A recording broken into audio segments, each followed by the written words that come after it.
Que la paz y la consolación de nuestro gran Dios y Salvador Jesucristo sea en la vida de cada uno de ustedes. Estimados hermanos, estimadas hermanas, bendito sea el nombre que es sobre todo nombre, ante el cual nuestras rodillas se doblan. Jesucristo, el Hijo del Dios viviente. Aquí estamos para bendecirles a ustedes con la gloriosa meditación de la palabra del Señor. Y es que esto es maravilloso porque siempre tenemos una palabra de Dios en nuestro corazón y podemos compartirla.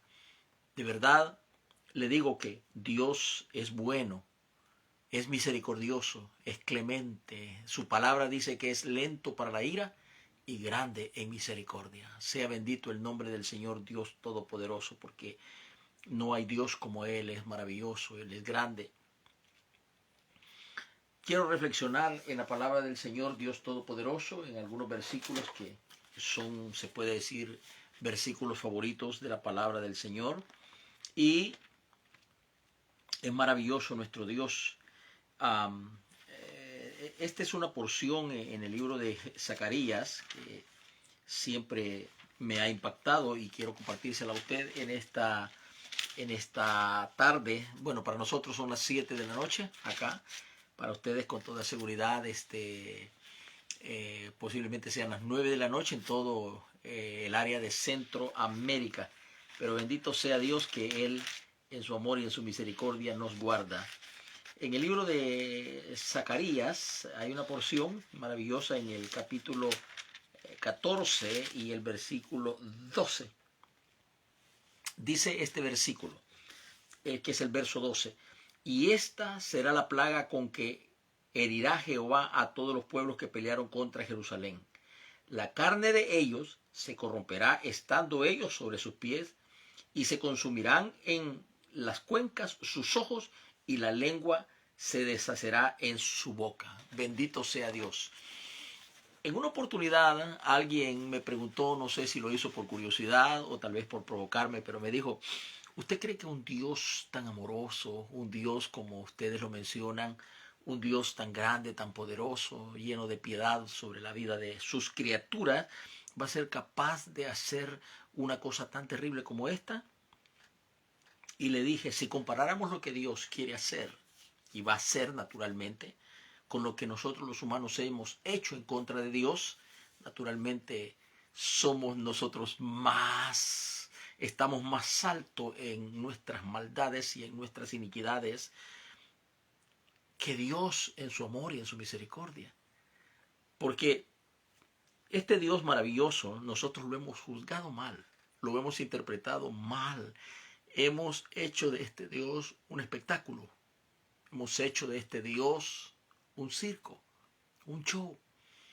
Pero cuando nosotros miramos la palabra de Dios, miramos a los hombres quebrantados, humillados, aceptando la grandeza de Dios en sus vidas y mirando a Dios como lo único existente sobre todo este universo. Cuando miramos versículos como este, porque este versículo tiene una aplicación extraordinariamente profética y este versículo nos lleva hasta la parte final de nuestra historia. Esa parte final nosotros ya la empezamos a sentir, ya la empezamos a ver. Cuando, por ejemplo, miramos las estadísticas, tal vez no sean exactas, pero que el hombre verdaderamente tiene la capacidad, eso nadie lo puede cuestionar. Nosotros lo vimos en la historia, está claramente marcado cuando los Estados Unidos de Norteamérica detonó la primera bomba nuclear sobre esa isla de Hiroshima, y la segunda después de una semana en Nagasaki, Japón, porque este era un reino incontenible, era un reino despiadado, era un ejército que no tenían ni amor ni por sus propias vidas. Ellos se autoinmolaban para poderle hacer daño al enemigo. Y en este caso el enemigo era los Estados Unidos. Ustedes habrán escuchado el ataque de Japón hacia la base naval de Pearl Harbor.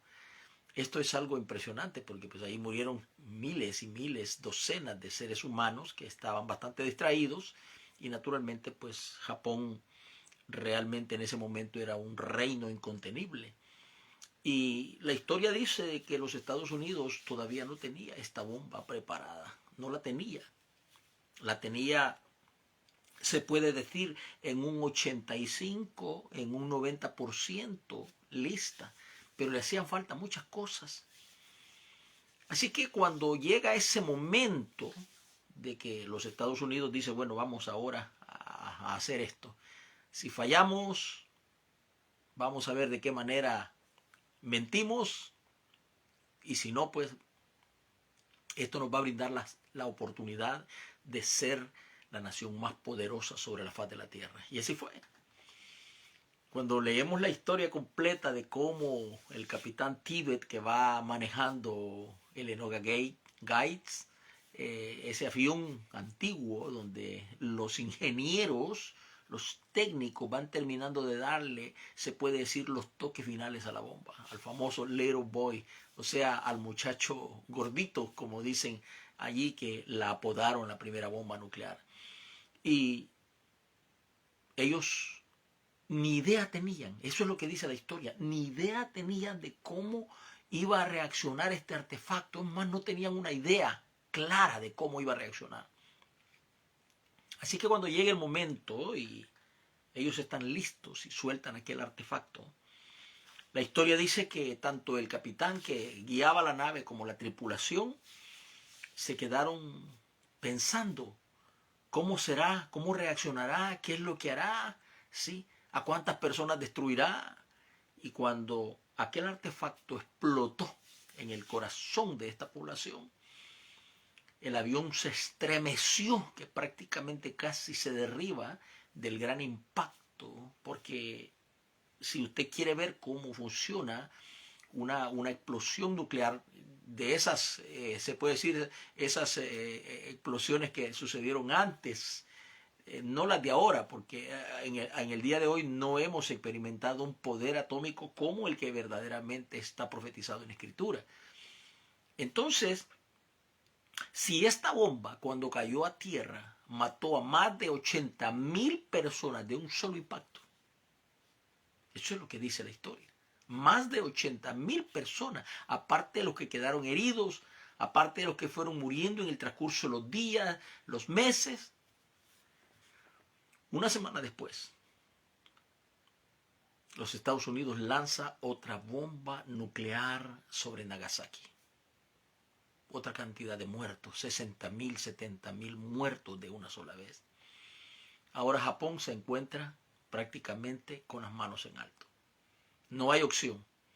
Porque ellos dicen, si ahora Hiroshima, Nagasaki fueron atacadas, ¿qué tal si nos lanzan una bomba en el centro de Japón? Quedamos prácticamente eliminados de la faz de la tierra. Se rindieron incondicionalmente. Esto hizo que la Segunda Guerra Mundial, que había sido tan cruel, tan sanguinaria, quedara prácticamente disuelta. Ahí los Estados Unidos pone sus condiciones, pone sus leyes, Japón se rinde, los demás países aceptan que ahora los Estados Unidos es la potencia número 1 en ese momento. Y con el transcurso de los años, fueron en los años entrados los 60, acuérdese, 60, 70, se conocía aquello como la Guerra Fría, que era la lucha por el poder atómico entre los Estados Unidos y la Unión Soviética. Entre los Estados Unidos y la Unión Soviética había un roce terrible. Dicen que acá en los Estados Unidos las escuelas tenían hasta sus búnker para los niños, estaban entrenados cómo esconderse si en un dado caso la Unión Soviética atacaba al territorio americano, etcétera, etcétera. Eso se le llamó la Guerra Fría. Ahora, ¿por qué le estoy mencionando todo esto histórico? Bueno, porque el versículo que hemos leído según Zacarías, capítulo 14 y versículo 12 dice, y esta será la plaga con que Jehová Dios herirá a los que subieron a pelear en contra de Jerusalén. Ahora fíjese bien, la plaga, ¿cuáles son los efectos de esta plaga?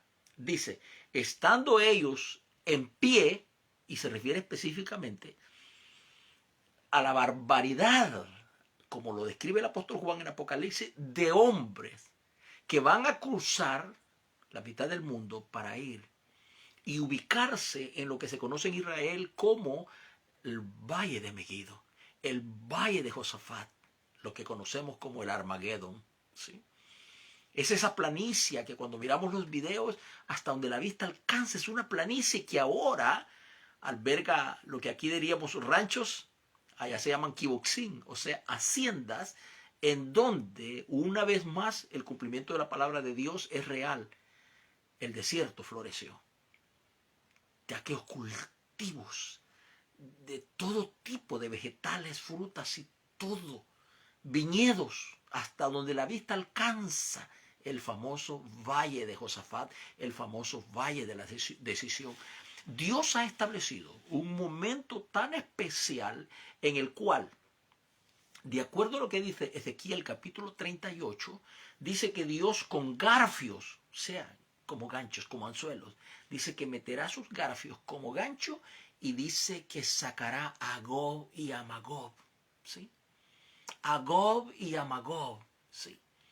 Entonces, esto es lo maravilloso, que cuando el profeta Ezequiel estaba describiendo, o escribiendo y describiendo y narrando, naturalmente el profeta Ezequiel no podía decir que el Señor le estaba revelando cómo iba a sacar a la Unión Soviética, porque esa es una palabra moderna, ¿sí?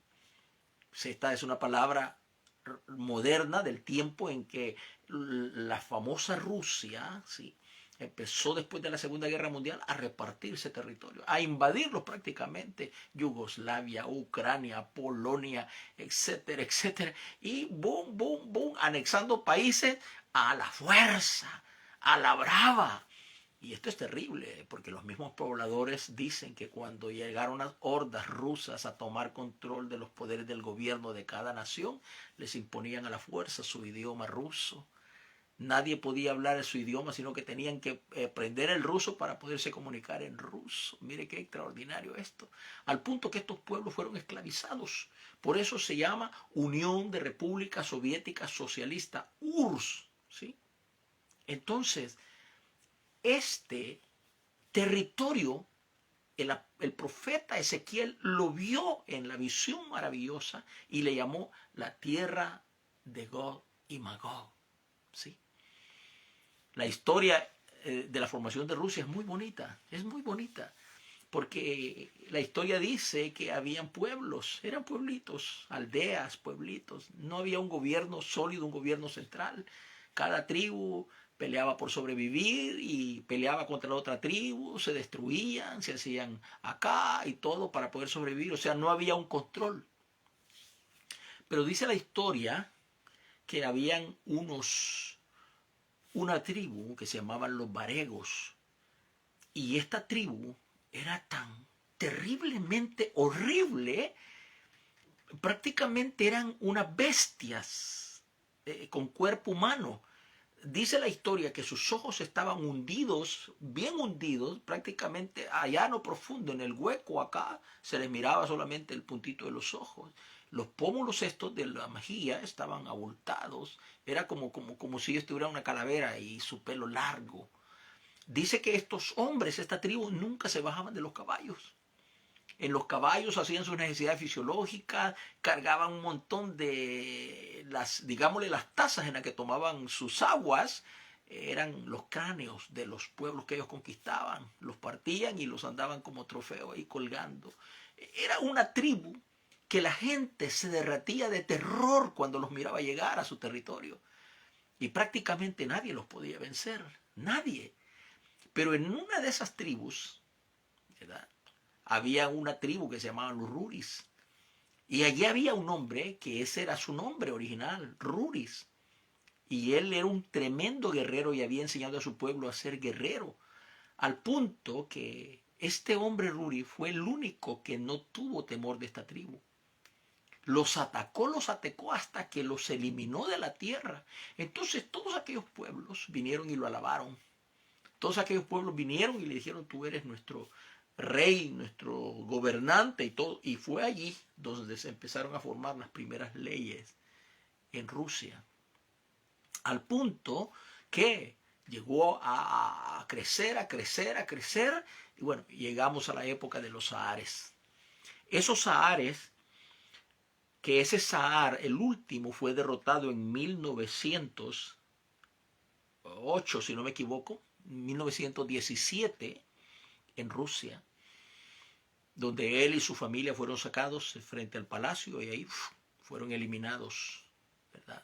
¿Por qué? Porque había llegado a Rusia, y escuche bien esto, porque alguien se quedó admirado cuando yo hice esta comparación y me escribió desde, creo que desde Argentina, un muchacho cubano, me escribió desde Argentina y me dijo, realmente estoy sorprendido con esta comparación que estás haciendo, nunca había escuchado esto, pero usted lo va a escuchar también ahora, y no estoy hablando profecía, simplemente estoy mirando cómo se desarrolla la palabra de Dios.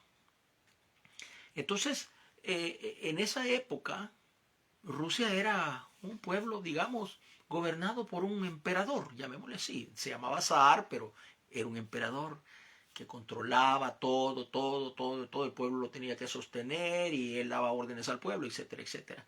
Pero ya las ideas del comunismo, del marxismo, escrito por Carlos Marx, judío alemán, donde hablaba acerca de los gobiernos, como la doctrina, sobre todo la doctrina del capitalismo, y iba en contra de esa doctrina a través de la doctrina del socialismo, el comunismo, que es tan común en el día de hoy.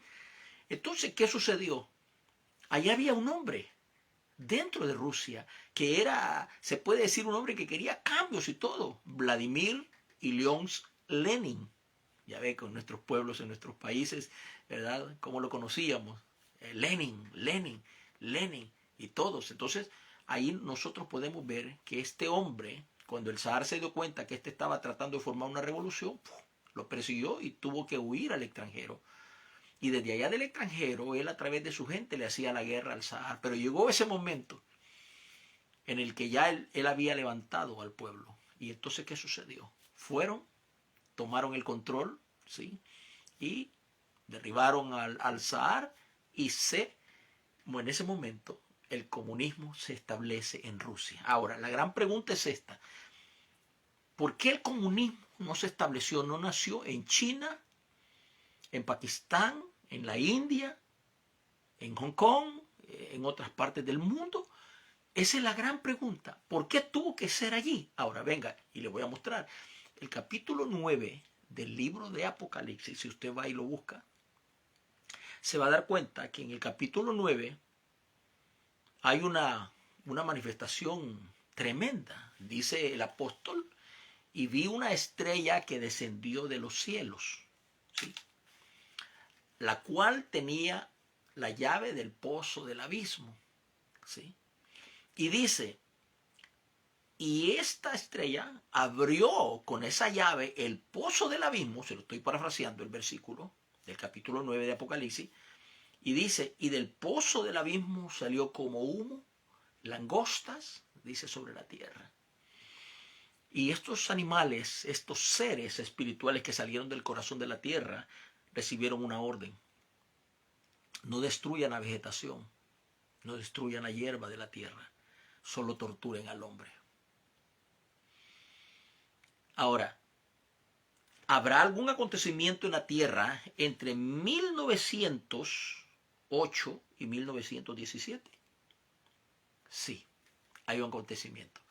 En 1908, y vaya al Google para que no diga que el pastor no le miente, vaya a esa página y mire ahí en esa página, ponga, ¿qué sucedió en 1908 en Tujunga, Rusia? Y ahí le va a mostrar, ¿sí? Ahí le va a mostrar que en 1908 sucedió un acontecimiento extraordinario e inexplicable para el hombre de ciencia. Siberia tiene 3 veces más el tamaño que los Estados Unidos, para que tenga una idea. Son miles, kilómetros por miles y miles y miles de extensiones donde no existe la vida humana. Todo es nieve, todo es inhóspito, es inhabitable. Por allá una tribu, por allá otra tribu que han logrado sobrevivir, pero no son muchos, a veces son los 2.000, 3.000, ¿sí? No son poblaciones grandes ni desarrolladas, porque la vida en esta parte de Siberia, Rusia, es imposible. Es inhóspito. Si a duras penas sobreviven los animales, como los osos y otro tipo de animales. Pero en 1908 cayó esa luz. Fue como un meteorito que entró a la atmósfera de la Tierra. Y todos los pobladores por miles y miles de kilómetros vieron esa luz que descendió y cayó en esa parte de Siberia que se llama Tujunga. A partir de allí, dicen que una luz azul se expandió por miles y miles y miles de kilómetros, al punto que desde Europa se podía ver la luz azul como aureolas que se hacen ahora en el día de hoy en esas partes entre lo que es Alaska y Canadá. ¿Sí? Esas luces verdes que se ven así, que las vemos acá en la televisión, ¿no? Entonces, pasaron los años y los años y los años, hasta que allí por los 40, más o menos, un grupo de científicos rusos decidieron ir a ver qué era lo que había pasado, a dónde había caído ese meteorito en 1908 ahí en el Siberia, y con millones de sacrificios llegaron hasta esa área. Dice que eran miles y miles, cientos de kilómetros de árboles quemados. Solo los puros troncos, no tenían ramas, no tenían hojas, quemados. Las piedras estaban emblanquecidas. Cuando ellos iban acercándose al área del impacto del meteorito, ellos pensaban ver un cráter inmenso, un hoyo en la tierra donde había pegado el meteorito. La sorpresa de ellos es que no encontraron nada. No había ni hoyo, ni impacto, nada. La tierra estaba normal, solo que las rocas estaban quemadas y los árboles estaban quemados. Y entonces comienzan las teorías, miles de teorías, pero nunca, ahí se lo podrá decir la información en el Google, nunca ellos supieron qué fue lo que pasó en 1908 en Tujunga, Siberia, Rusia. Ahora, si comparamos lo que dice el capítulo 9 de la estrella que cayó, traía la llave del pozo del abismo, abrió el pozo del abismo y salieron langostas. Naturalmente eran demonios, son espíritus inmundos que estaban encerrados en el corazón de la tierra. ¿Cómo lo están? Allí mismo, en el capítulo 9, léalo, allá por el verso 14 si no me equivoco, donde dice que hay 4 ángeles atados junto al gran río Éufrates. ¿Y en dónde nace el río Éufrates? Bueno, el río Éufrates nace entre lo que es Turquía y Rusia. Nace de por allí donde dicen que está el arca, sí, el arca de Noé, de esa área poderosísima. Y entonces ese río Éufrates recorre, el territorio que más recorre el río Éufrates es esa tierra de Irak, ¿sí? Donde se estableció el primer reino, donde se estableció, porque le voy a hablar claramente, la tierra de Irak es más profética que Israel. Así como usted lo oye, y cualquiera que conozca historia va a decir, bueno, sí, es cierto, tiene razón. ¿Por qué? Porque en Irak, en la actual Irak, donde los Estados Unidos junto con la coalición de las naciones fueron y atacaron a Irak, sí, para sacar a Saddam Hussein, allí se formó el jardín del Edén. Allí Dios hizo el jardín del Edén. Allí Dios puso al hombre. ¿Sí? Allí pecó el hombre. Allí cayó el hombre. Allí Caín mató a Abel. Allí se formó el primer imperio, que fue el imperio de Misraim, ¿sí? El imperio que levantó la torre, ¿sí? Nimrod, ¿sí?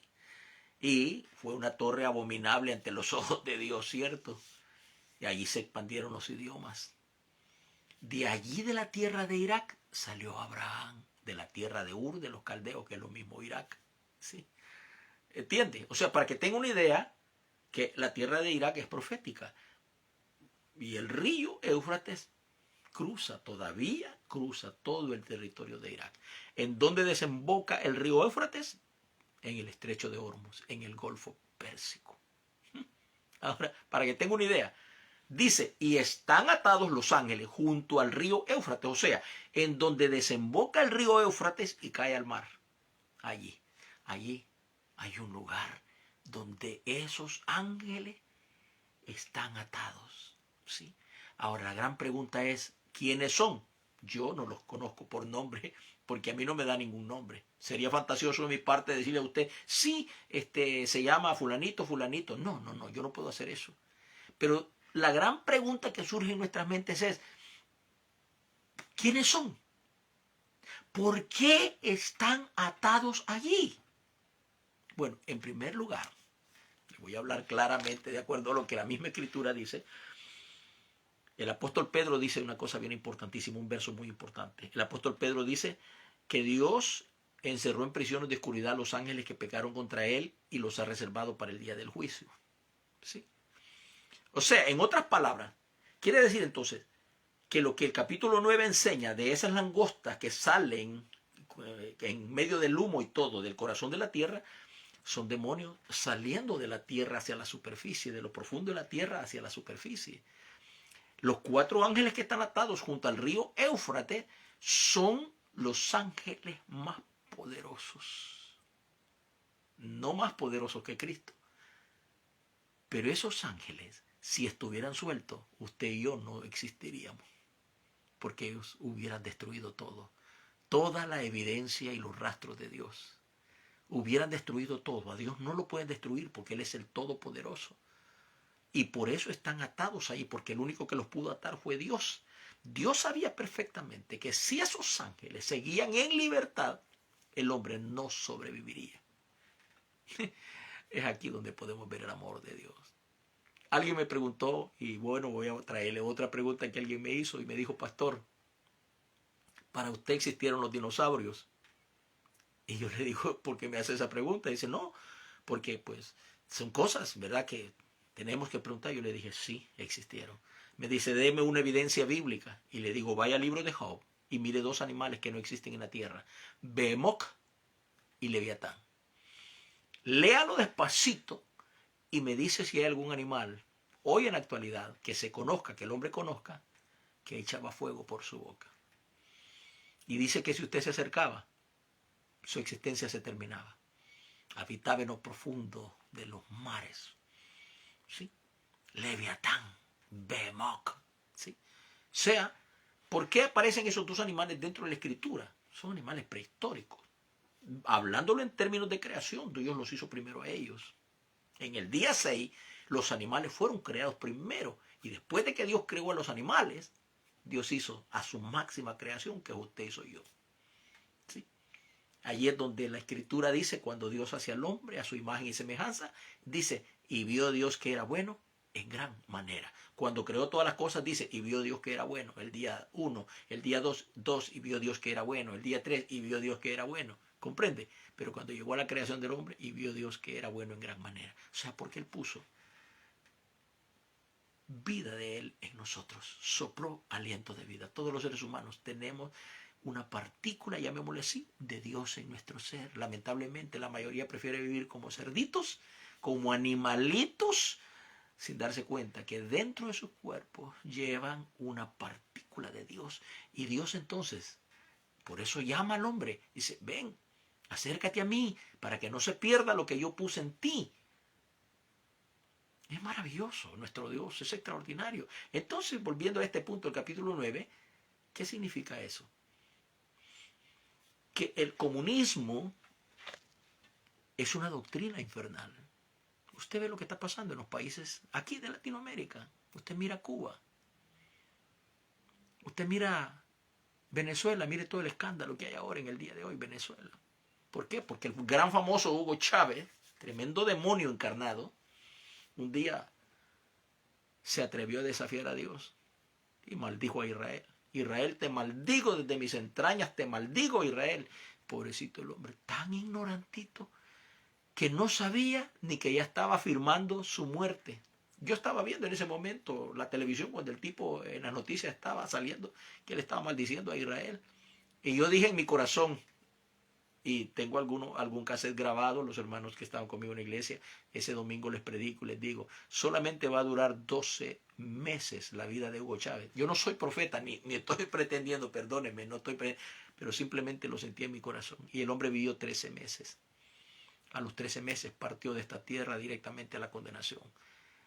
Porque nadie puede maldecir a Israel y que le vaya bien. ¿Comprende eso? La escritura está claramente en el libro de Génesis: yo bendeciré a los que te bendigan y maldeciré a los que te maldigan.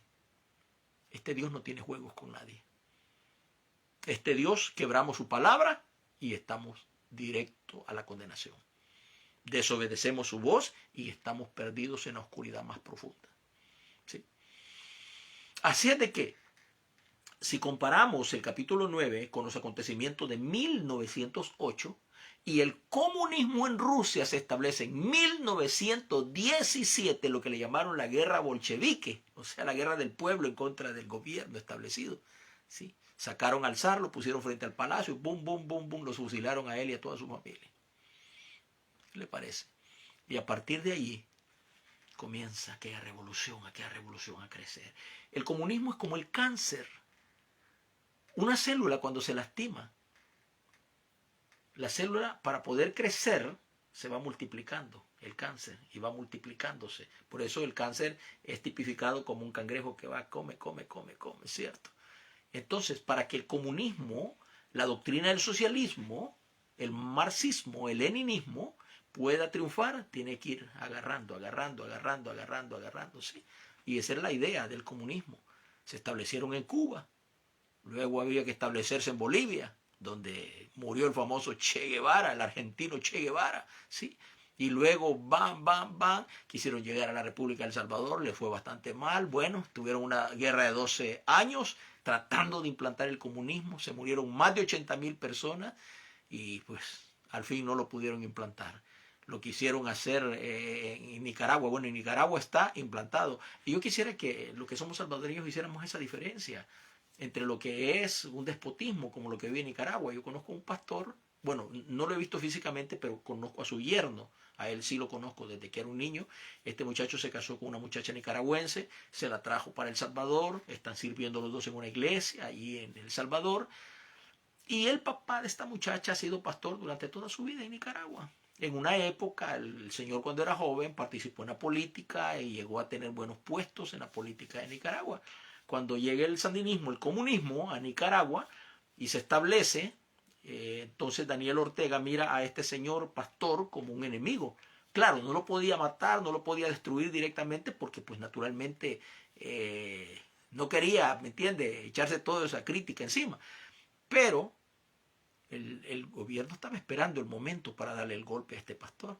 Viene el pastor, tiene su hija en la República de El Salvador, su primer nieta va a cumplir sus 15 años, entonces el pastor le dice a su esposa: bueno, vamos al cumpleaños de nuestra nieta a El Salvador, toman avión de Nicaragua, llegan a El Salvador, celebran los 15 años, todo, y después de una semana, 2 semanas, vámonos para el aeropuerto, regreso a Nicaragua. Cuando llega al aeropuerto le dicen: disculpe, señor, usted no puede viajar a Nicaragua.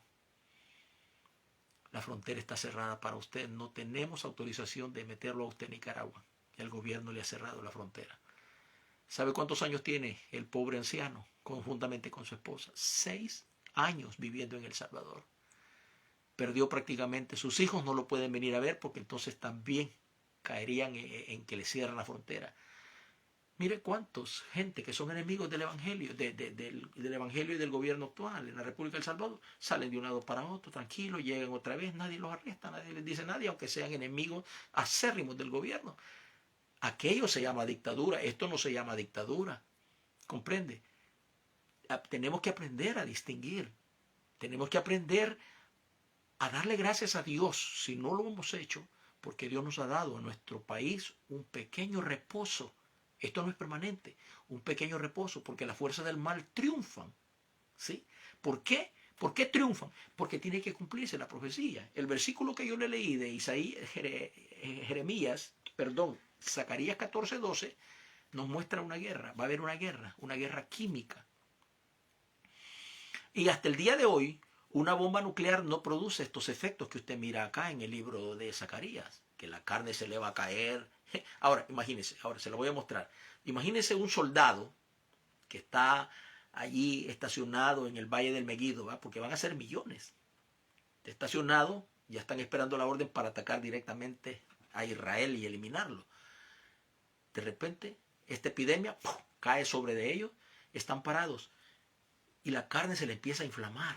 Pero a inflamar, que no hay medicamento que quita la inflamación y va inflamando hasta el punto que la carne se rompe. Se rompe. Y empiezan a caer los pedazos de carne al suelo. Los ojos se absorben hacia adentro. La lengua ya no se puede mover porque se ha pegado al paladar. Y los humanos que fueron a pelear en contra de Jerusalén mueren de pie. Imagínense un muerto parado. ¿Qué le parece? Qué fantástico habla el pastor, ¿no es cierto? Parece que mira mucha película, ¿verdad? No, pero es que a mí me enseña la Biblia. Ahora, ¿cómo va a ser eso? Investigando, me doy cuenta que una guerra atómica no produce eso. Una contaminación con radiactividad no produce esa enfermedad. ¿Qué es lo único que puede producir que la piel, la carne del humano se infla hasta el punto de reventarse? Los rayos gamma. Y se cree que en el planeta Tierra, el único que posee una bomba de rayos gamma se llama Israel. ¿Qué le parece? ¿Cómo funciona esto? Bueno, derraman el artefacto como si fuera una bomba nuclear, pero no explota en la Tierra, explota en el aire. Y al explotar en el aire emite una luz enceguecedora. Son rayos. Y todo por cientos de kilómetros donde ese rayo toca, empieza a producirse esa infección en el cuerpo, una inflamación, se empieza a inflamar todo, la cara, las manos, las piernas, todo, hasta el punto que los órganos se revientan. ¡Pum, pum, pum, pum! Y usted me va a decir, pastor, qué fantástico eso.